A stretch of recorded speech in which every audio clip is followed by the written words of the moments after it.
嗽，他最近就咳了2天，他这个反反复复，要说的话有一段时间了，好几个月，2月份、3月、4、5月、6月，4个月了，差不多每个月都有。孩子咳嗽老不好，小心是支原体感染。如果有以下这几个症状，家长一定要及时去就医。第一点，小朋友长时间咳嗽，咳嗽超过1个月。第二点，小孩子咳嗽以夜间咳嗽和晨期咳嗽为主，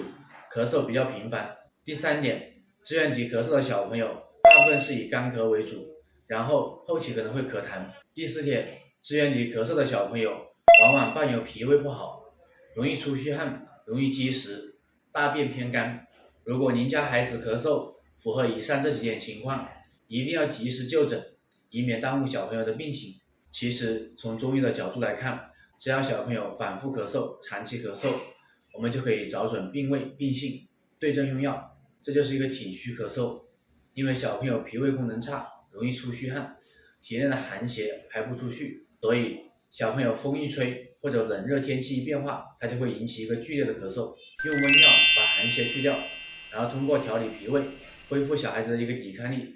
即使风一吹或者夏天吹下空调，也不会再反复咳嗽了。